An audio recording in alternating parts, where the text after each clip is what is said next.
Greetings and salutations, fellow book readers. This is Mark, and the book I will review today is Metamorphoses. Before we continue, this is personalized limited edition of the Metamorphoses with leather cover, designed and made by me. At the end of the video, I will tell you a couple of ways of how you can get one for yourself if you are interested. Now let's get back to the review. Metamorphoses is a poetic text written by a Roman writer, Ovid, around the time of the birth of Christ. Ovid is considered one of the greatest ancient writers, together with Homer and his contemporary Virgil. He lived in very interesting and crucial for the Western civilization times. He was born at the very end of the Roman Republic, right after the assassination of Julius Caesar, and witnessed the civil war between Octavio and Mark Antony, supported by his ally and lover Cleopatra. The war ended with Octavio defeating his rivals, changing his name to Augustus, and proclaiming himself the first Roman emperor, which effectively transformed the republic into empire. There might be some parallels to be drawn between those events and what is happening in the United States and the West in general, but that's a story for a different book. Later, during Ovid's life, there also was the birth of Christ, which was another history-changing event and had profound effect on the Roman Empire itself. Ovid lived during the initial stage of the decline of Rome. Perhaps it was not very visible yet, since the first phase is always moral, but it causes the latter more tangible consequences and the final fall. Augustus, by converting Rome into empire and also trying at implementing some moral reforms, probably extended its life by a couple of centuries. But it is not possible to alter the cycle of life, which applies to everything, including empires, and it goes from birth to growing, maturing, declining, and demise. Ovid was not only alive during the moral decline of Rome, but he also participated and contributed to it personally by living a perverse, debauched, and immoral lifestyle himself. Eventually, he managed to upset the emperor, and as a result was exiled to the far end of the empire, where he died. It can be argued that Augustus had a high opinion of Ovid's talent, and because of it spared his life. Or maybe he considered exile the worse punishment than death, especially for a person so engaged in Roman life and all that came with it. At the end of the Metamorphoses, Ovid, maybe foreseeing his future, praises Augustus, but it seems it was too little or too late to have any positive impact on his destiny. Upon leaving Rome, Ovid wrote a mournful farewell poem, which later was recited by the famous 18th century German writer and philosopher Johann Wolfgang von Goethe, when he himself was leaving Rome at the end of his Italian journey. Goethe considered Ovid his favorite poet and empathized with his forced departure from Rome, which he found emotionally a bit similar to his own. But in his case, it was not compelled by any specific person or event, but rather by the circumstances of his life. What is Metamorphosis about?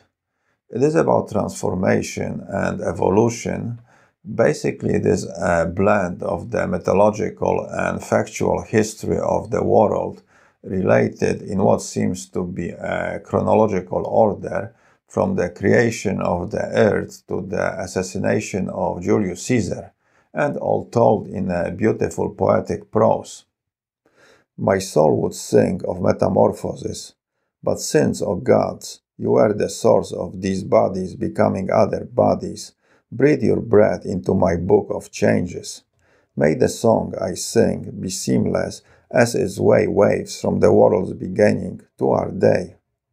Also, Metamorphoses is a Roman version of history, all of it told with Ovid's own interpretations, and influenced by the Greeks and earlier Mediterranean cultures.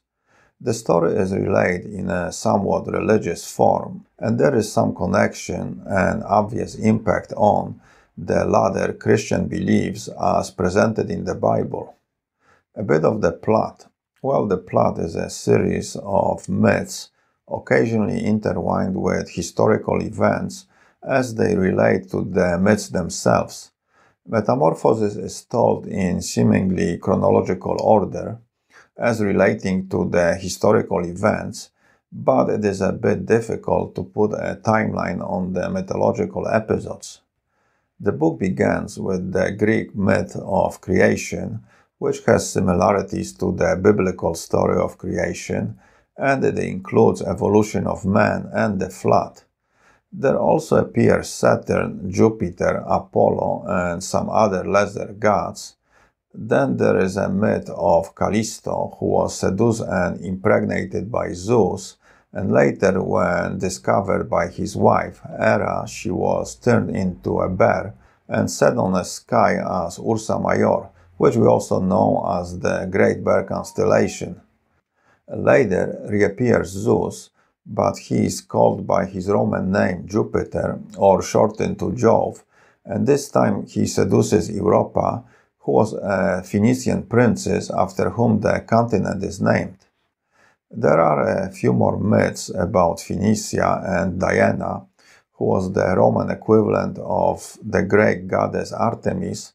Then we are told the myths of Narcissus and Echo, who, like Callisto, was seduced by Zeus and punished by his jealous wife by being unable to say the last word spoken to her, and this became further Narcissus' own tragedy. Next, Ovid tells the love story of Pyramus and Thisbe, and also about the Roman god Sol, or Sun, and the beautiful boy Hermaphroditus and the goddess Ino. Further, the tale of Minerva, who was the Roman equivalent of Athena, and also the rape of Proserpina, and the myth of Boreas, Greek god of the winds and bringer of winter. Then there is the myth of Jason and the Argonauts and their search for the golden fleece, originally beautifully told by the Apollonius of Rhodes in Argonautica, and also the tale of Minos, the king of Crete, and the beast Minotaur, a human with the head of a bull. Later we are introduced to Hercules, who the Greeks called Heracles, and his little battle with the centaur Nessus, who tried to have his wife with Hercules' wife. There also is a myth of Orpheus, his love and death, and King Midas with his golden touch that cost him his life, and Pygmalion from Cyprus, who fell in love with a statue he sculpted. Then we move on to a somewhat historical events, starting with the foundation and destruction of Troy. It talks about the military expedition and the duel between Achilles and Hector.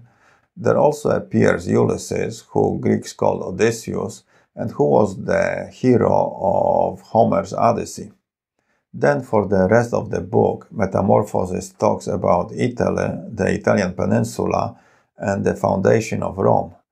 And the tale ends with the assassination of Julius Caesar, which basically was the end of the Roman Republic. Of course, the Rome itself went on expanding and growing for a few centuries more in the form of the Roman Empire, but that's a different story. What do I think about Metamorphoses? I like the way the book is beautifully written in this poetic prose, with the stories flowing and blending with each other and reading as one long poem or even an adventure tale. Actually, at times, it reads a bit like the Bible. There are parallels with the book of Genesis, and it could be considered a Greco-Roman Bible, and maybe with time it would have reached that status if the Christians didn't get in the way. Metamorphosis begins with the myth of creation and the early world under Saturn, which is portrayed as this paradisical land, and this is called the Golden Age. where there were no armies and no conflicts, and there was security and abundance of food, with fields of white wheat, and streams of milk and sweet nectar flowed, and yellow honey was distilled from oaks. It is reminiscent of the original narration of creation from the Hebrew Bible before the Adam and Eve's Eden. Then the things start to progressively get worse when Saturn is expelled and Jove or Jupiter takes over. The story makes reference to the Stone and later Iron Age, when men start to extract minerals and eventually they find gold, which brings violence and chaos. So Jupiter decides to destroy the human race with fire, but he changes his mind and instead floods the earth. There is the apocalypse and Adam and Eve-like creation of the humans, and a lot of it sounds similar to the book of Genesis, and one can only wonder who inspired who, or highly unlikely if the similar ideas came to be in parallel. Metamorphosis is a blend of some historical events and explanations of how things came to be, but all told as supernatural myths. There is a reference to what can be considered Earth's different climatic periods, such as Hot and Ice Age, when Ovid talks about the myth of Phaethon, son of the sun god Helios, who drove his father's fire chariot, and when he got too close, the earth would burn, and when he drove too far away, the earth would freeze. And there are other explanations, such as how the Ethiopians became black and Libya became desert, etc., etc., etc., which at first might seem far-fetched, but after a close scrutiny, there might be some sense to it. Further, Metamorphoses is a collection of myths and historical events from the early Mediterranean civilizations, and wonderfully compiled and transformed into a seamless text by Ovid, and sometimes it is difficult to distinguish between fiction and reality. The prose is beautiful, even though it is full of violence and suffering and anger and fury and bloody descriptions, such as mother tearing her own son's arms off, and gods killing and eating their offsprings, and men being cut open and ripped to pieces, and sometimes being put back together and continue living. Metamorphosis is also a collection of beautifully described love stories, even though there are gods forcefully deflowering virgins, and there is rape and incest between gods and between immortals, and between immortals and gods. Eurydice, dying now a second time, uttered no complaint against her husband. What was there to complain of, but that she had been loved? The way Ovid portrays love is very real, and it somewhat crashes with the mythological base of the book. Love is not some fairy tale with a happy ending, but a transforming and destructive force, and an authentic emotion and feeling that is a cause and a reaction in many of the myths. This might be the most real part of the metamorphosis, love, with the other emotions such as anger, fear, jealousy, happiness, sadness, and a few more. Metamorphosis is also about change, and it being the critical and defining force on life itself, and the struggles, confusions, contradictions, and the general chaos change creates. Metamorphosis is also about change, and it being the critical and defining force on life itself, and the struggles, confusions, contradictions, and the general chaos change creates. I am dragged along by a strange new force. Desire and reason are pulling in different directions. I see the right way and approve it, but follow the wrong. Change, in general, is considered the only certainty and the ever-present element in the universe.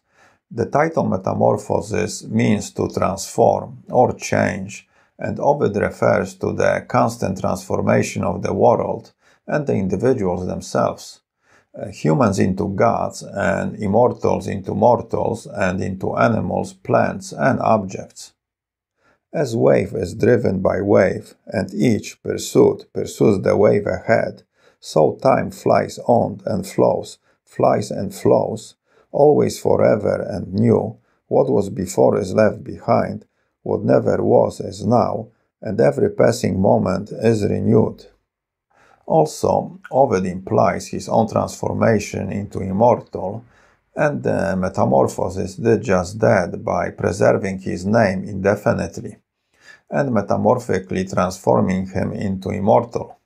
On the other hand, it also transformed his personal life by arguably being responsible for his exile from Rome, the cultural center of the world, to the shores of the Black Sea, the backwoods of Terra Incognita.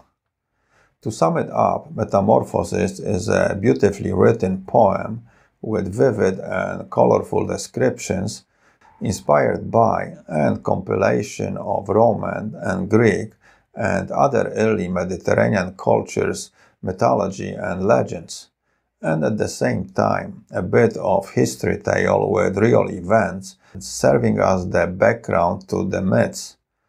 The eclectic variety of sources used in Metamorphoses suggests an indirect idea that can be drawn from the reading of the book, one that I find interesting, which is that it shows Romans' ability to adapt when creating their empire by accepting, absorbing, and mixing their own culture and beliefs with that of the conquered people, instead of strictly imposing their traditions and religion upon them.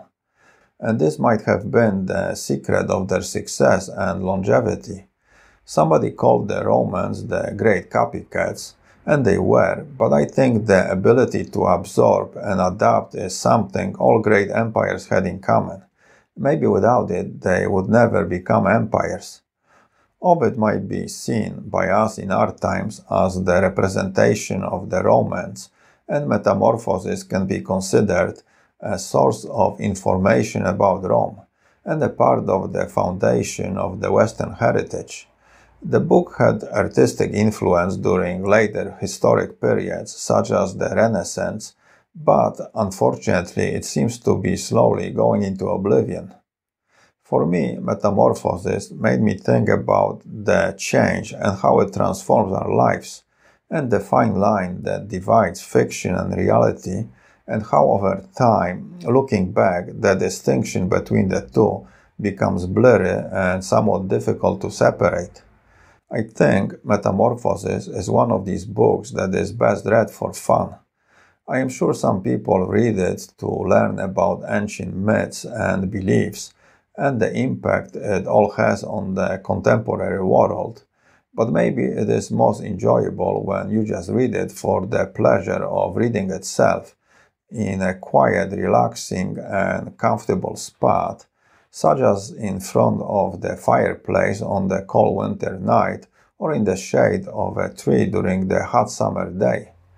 I think it would be great to read and understand Metamorphoses in the original Latin just to get an idea of the modifications the English translations create.